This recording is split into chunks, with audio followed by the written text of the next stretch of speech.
Hi, it's Mr. Bennett. In this video, what we need to talk about is photosynthesis. In our last video, we talked about ATP and how it's used by all cells for energy. In this video, we're going to talk about the process of photosynthesis, that without photosynthesis, basically nothing would be able to make ATP on the planet, because most things use this right here, C6H12O6, to make ATP. And that'll be in our next video. We'll talk about how, this molecule, which is called glucose, is used to make ATP. But before we're going to talk about how glucose is used, we need to talk about how glucose is made. And glucose is made through the process of photosynthesis. Now, this equation you see in front of you, this is a balanced chemical equation for photosynthesis. That plants take carbon dioxide, 6 molecules of carbon dioxide, combine them with 6 molecules of water, and then using the energy of light, which is captured by chlorophyll, they convert carbon dioxide and water into glucose and oxygen. That's what you're looking at right here. Carbon dioxide plus water plus sunlight, or any light energy, is used to make glucose, which is a sugar, and oxygen. Now this equation right here, memorize it. 6CO2 plus 6H2O plus light energy is used to make C6H12O6 plus 6O2. There will be a question on your test. It'll be a short answer question where I'll say write down the equation for photosynthesis. And if you don't write it down, you're going to miss some points. So that's the basis of photosynthesis right there.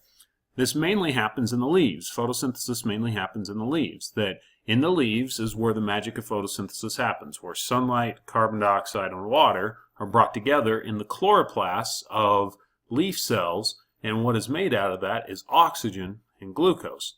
Now really the plant is just interested in the glucose. The oxygen is just released into the air. Really what the plant's trying to make is this glucose stuff here, so it can then use the glucose to make ATP, and then the ATP can be used to keep the plant alive. Before we talk too much about the process of photosynthesis, let's first talk about how plants get the things they need in order to do photosynthesis. So we'll go through and we'll talk about the 3 inputs of photosynthesis: water, sunlight, and then of course carbon dioxide, and talk about how plants get them. So the first one is, how do plants get water for photosynthesis? The reason why I bring this up is a lot of students have misconceptions that plants do not get most of their water from their leaves. They can absorb a little bit of water from their leaves, but not much. If you look at this picture down here, notice how these water droplets are, how the water is formed in these droplets on the leaves. That's because leaves are hydrophobic. Okay? They're waterproof. Water cannot get through the leaves because the leaves are waterproof. And so plants do not get the majority of their water from their leaves. They get it down here from the roots. And then what happened is the plant absorbs the water in its roots and then sends that water up its stem.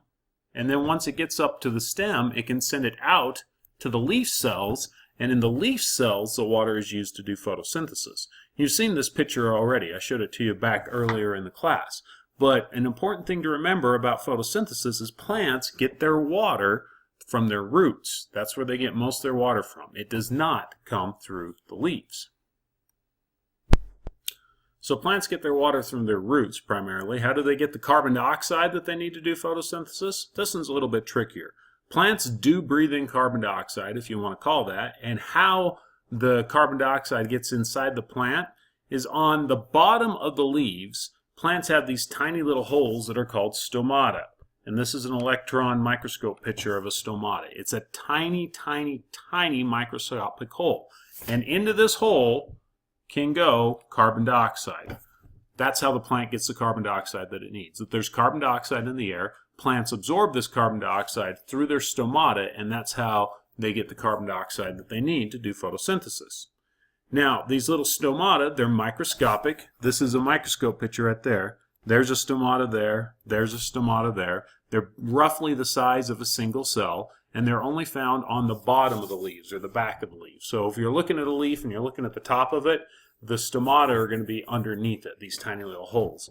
And it's through these stomata that carbon dioxide is absorbed from the air into the plant so it can do photosynthesis. So that's how plants get the carbon dioxide they need, is they absorb it through their stomata, which are on the bottom of the leaves. So we don't need to talk a lot about how plants get sunlight. They grow outside. It's pretty easy. But the question then is, how do plants use energy from the light? Plants can use energy from light to make food. Why can't we? Well, the secret for photosynthesis and the secret for plants using light is the molecule chlorophyll. Chlorophyll, and this is chlorophyll right down here. It's this dark green pigment. And chlorophyll is the reason why plants are green. Now, what chlorophyll has is chlorophyll has the ability to absorb light energy. It's kind of like a solar panel. And what happens when chlorophyll absorbs light energy is it gives off energized electrons. So here we have our chlorophyll molecule down here, and it's absorbing some light. Once it absorbs some light, it shoots off these energized electrons. And these energized electrons are like bullets, if you want. They go shooting off of the chlorophyll molecule, and they have a lot of energy in them. Well, what that happens then is that energized electron is going to provide the energy we need for the entire process of photosynthesis to happen. This picture down here, this is the light-dependent reaction. And right here, we have something that's called a photosystem. And in the photosystem is chlorophyll molecules. These photosystems absorb light, and that energizes the chlorophyll. And then this arrow you see right here, this is where the electron travels. And as it travels, it gives off energy. So the secret of plants using light energy to do photosynthesis is chlorophyll has the ability to absorb the energy from light. It uses that light energy to give energy to electrons, and then these electrons go through a series of reactions that powers photosynthesis. That's what you got going on there. Now, if you want a more detailed explanation of this, I'm happy to give it to you, or this is the level of complexity of an AP class. In AP biology, you would talk more about photosynthesis in depth. But for this class, all you really need to know is that the chlorophyll absorbs energy, gives that energy to electrons, and then those energized electrons is what's going to drive the process of photosynthesis. So now that we've talked about how plants get the water, the light energy, and the carbon dioxide they need to do photosynthesis, now we can start talking about how photosynthesis works. Well, photosynthesis is a two-step process. There's two steps to it. This is step 1 over here, and this is step 2 over here. The first step we call, and this whole thing here is representing a chloroplast, because remember, photosynthesis happens in the chloroplast. That's what you got going on. The first step is called the light-dependent reaction, or step 1. So this is step 1 right here. And what happens in step 1 is the plant uses water, and it uses the energy of light, and it uses these things, and it makes 3 things. During step 1, the plant makes 3 things. It makes ATP, it makes a molecule called NADPH, and then it makes oxygen. The oxygen that is made during step 1 is released into the air where we can breathe it. The NADPH and the ATP, these 2 molecules are made, and they go on, and they're going to be used during step 2. And step 2 is called the light-independent reaction, or the Calvin cycle. Sometimes it's also called the dark reaction. So what's going to happen is the plant during photosynthesis is going to do step 1 over here. Step 1 is going to produce these 2 molecules, ATP and NADPH, which are going to go to a different part of the chloroplast to power the Calvin cycle. And the Calvin cycle is going to use this ATP, it's going to use this NADPH, and it's also going to use the molecule carbon dioxide.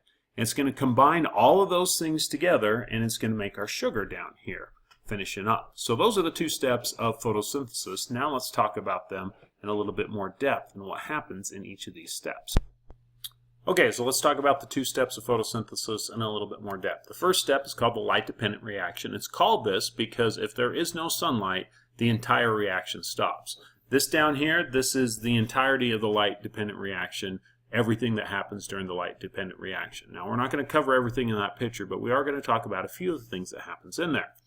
So the first thing to know is where it happens. Now, if you remember back to the video where I taught you about the chloroplast, I told you there's 2 main parts of the chloroplast. And inside the chloroplast, you have these little disc-looking things here that are called the thylakoids. Okay? The thylakoid is where the light-dependent reaction happens. The thylakoid has its own phospholipid bilayer. See that right there? That's a phospholipid bilayer of the thylakoid. And it is in these membranes of the thylakoid that the light-dependent reaction happens at. Now, what happens during the light-dependent reaction is the plant's going to use the chemical chlorophyll to absorb sunlight. We've already talked about that. There's our chlorophyll molecule right there, and it's absorbing the energy of light right down there. Now what the plant's going to use that light energy to do is it's going to use that energy from the sunlight to do some very important things. First thing it's going to do is it's going to split water apart. You see here in the picture we see a water molecule coming up, and that water molecule is going to get cut in half. Now you can actually do this. It's not that hard to split water apart. You can actually do this using just electricity. This picture over here, what they're doing is they're splitting water apart. Now water is made of 2 atoms of hydrogen and 1 atom of oxygen. And so when you split water apart and you break it, that's exactly what you end up with, is hydrogen and oxygen. These bubbles you see in this picture right here, these bubbles over here are going to be hydrogen that's going to be made by splitting water apart, and these bubbles over here are going to be oxygen that are made by splitting water apart. The plant does basically the same thing, but instead of using electricity to split water, it uses the energy of sunlight. So the first thing that happens is we use the energy of sunlight to split water apart, making hydrogen and oxygen. Now what are we going to do with that stuff? Well, the hydrogen is going to be used to make this molecule here called NADPH, and here's NADPH on our picture. So the hydrogen is going to be used to help make this important molecule called NADPH that's going to be used in the Calvin cycle. The oxygen, the plant doesn't need the oxygen, so it basically farts the oxygen out. This picture you see right here, this is an aquatic plant. He's doing photosynthesis, and as he does photosynthesis, he's giving off oxygen. And that's what's these bubbles right here, is pure oxygen being released by the plant. So the oxygen that is made by splitting water is a complete byproduct, and the plant just gets rid of it because it doesn't need it. The other important thing that we use the energy of light to do during the process of photosynthesis is we're going to make some ATP. See that right down there? There's some ATP that's going to be made. And you can see that both this NADPH and this ATP are going to go, and they're going to be used in step 2 of photosynthesis, and they're going to be used to help power the Calvin cycle. So that sums up the light-dependent reaction for you. The main things to keep in mind is the plant is going to use the energy of light to break apart water, and as it breaks apart water, it's going to make NADPH and ATP, which it's going to use later. It's also going to make some oxygen, but that oxygen is useless to the plant and is just released into the air. So now that we've talked about step 1 of photosynthesis, we're ready to talk about step 2 of photosynthesis. Now what happens during step 2 of photosynthesis is this is when we're finally going to make the glucose that we need.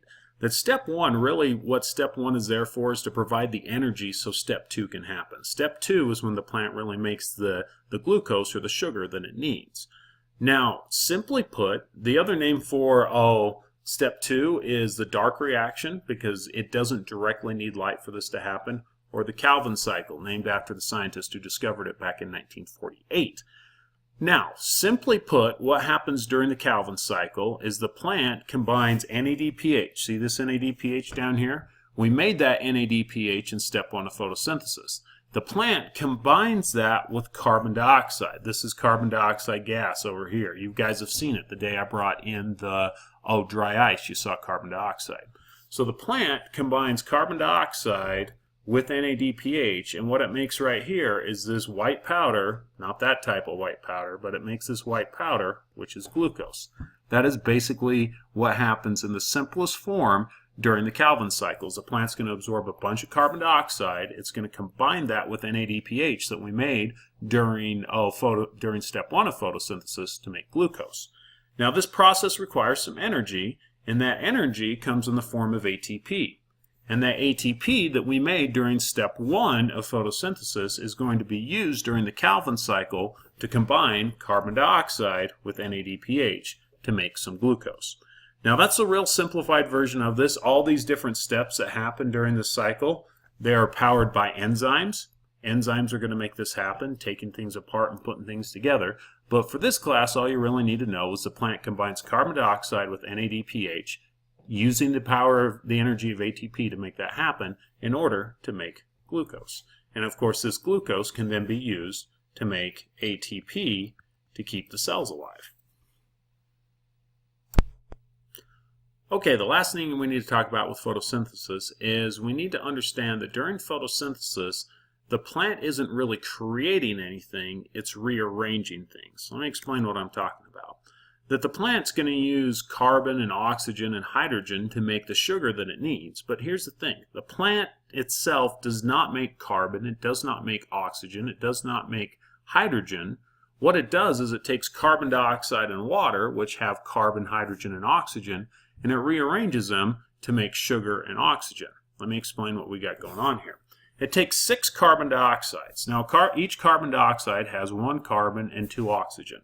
So when you have 6 carbon dioxides, those 6 carbon dioxides are going to have 6 carbons, and then they're going to have 12 oxygen atoms in them. Okay? And then the plant's going to combine those with 6 waters. Now, each water has 2 hydrogens and 1 oxygen. So if you take 6 molecules of water, you have 12 atoms of hydrogen, and you have 6 molecules of oxygen. So when we add it all up, what we end up with is, between the carbon dioxide and the water, we have 6 carbons, we have 18 oxygens, and we have 12 hydrogens.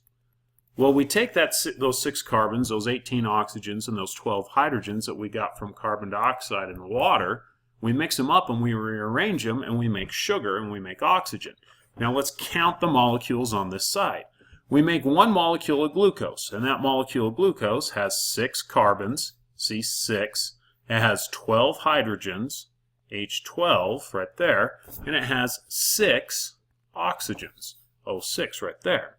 Now also we're going to make 6 molecules of O2, and each O2 has 2 oxygen atoms in it. So if we make 6 O2s, we're going to end up making 12 oxygens. Well, when we add all the atoms up on this side after we're done with photosynthesis, we're left with 6 carbons, we have 12 hydrogens, and we have 18 oxygens, just like what we started out with.